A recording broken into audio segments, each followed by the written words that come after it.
ఎట్లా చూసారు జగన్ గారు ఇప్పుడు వరకు చెప్తున్న మాటలు మీరు విన్నారు?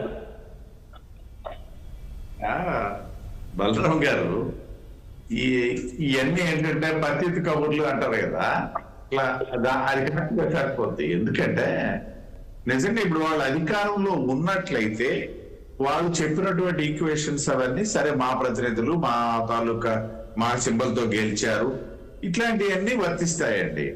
వాళ్ళ అధికారం నుండి సరే కృష్ణాంజనేయులు గారు చాలా వాస్తవాలు మాట్లాడారు. ఏదైతే మాకు సంబంధించినటువంటి అంశం అనేసి అంటే వారికి గుర్తుంచుకోవాల్సింది ఏంటనేసి అంటే ఇక్కడ ఉన్నది ఎన్డీఏ ప్రభుత్వం, NDA led by Bharatiya Janata party. అంతకంటే ఎక్కువ నేను ఆయనకి సమాధానం చెప్పాల్సిన అవసరం లేదు. అయితే ఆ బాధ్యతలోనే నేను మాట్లాడతాను, మేము మాట్లాడతాం, మా ఆనంద్ సాగర్ గారు మాట్లాడతారు, లేదా జన సైనికులు మాట్లాడతారు. అయితే వాళ్ళు చక్కగా చెప్పారు. ఎప్పుడైతే ఇప్పుడు మా ఆనంద్ సాగర్ గారు కూడా చెప్పారు, నీవు గనక నీ సింబల్ తో గెలిచినటువంటి ఎంపీటీసీ ఆ పంచాయతీలోనో లేదా ఆ మండలంలోనో ఒక పని చేసుకోవడానికి ఆయనకి నువ్వు దోహదం చేసినట్లయితే ఇవాళ నీకు ఆయన మీద హక్కు ఉండేది. కేంద్రం నుండి వస్తున్నటువంటి నిధుల్ని అర్ధరాత్రి కొల్లగొట్టినటువంటి దొంగల్లా కొల్లగొట్టేసినటువంటి సందర్భాలు ఎన్నో ఉన్నాయి. ప్రతిసారి అదే జరిగింది.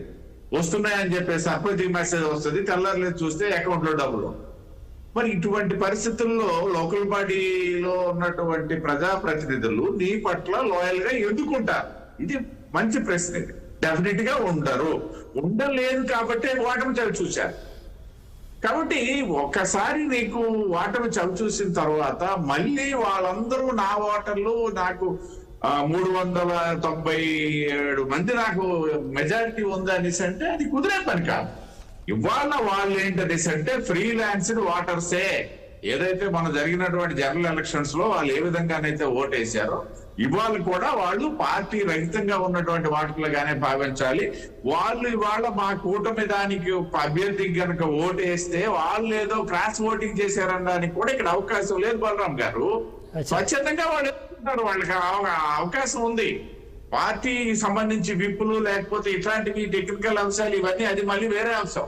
మనం నైతికత ఆధారంగా గత ఎన్నికల్లో వచ్చినటువంటి ఓట్ల శాతం ఆధారంగా సీట్ల సంఖ్య ఆధారంగా ఏదైతే 11 సీట్లకే పరిమితమైనటువంటి వైకాపా తాలూకా చరిత్ర ఆధారంగా ఇవన్నీ తీసుకున్నట్లయితే ఖచ్చితంగా ఇవాళ గెలవాల్సిన బాధ్యత ఉంది. మేము గెలిపించుకోకపోతే అది మా చేతకాంతనం అయిపోద్ది.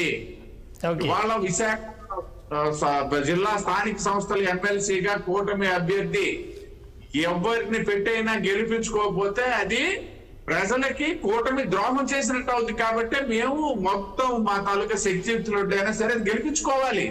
అది ప్రజా తీర్పుకి సహేతుకమైనటువంటి అర్థం ఇచ్చిన వాళ్ళం అవుతాం. లేని పక్షంలో ప్రజల తీర్పుని మేము గౌరవించిన వాళ్ళం అవుతాం. ఇది కూడా చెప్తున్నాను నేను. ఈ అనైతికత లేకపోతే ఇవన్నీ పదాలు వాడారు కాబట్టి నేను దాన్ని అంత డెప్త్ గా వెళ్లాల్సి వచ్చింది అన్నమాట. కాబట్టి గెలుస్తాం, ప్రజల తాలూకా ఆకాంక్ష నెరవేరుస్తాం. రేపు జరగబోయేది అదే బలం.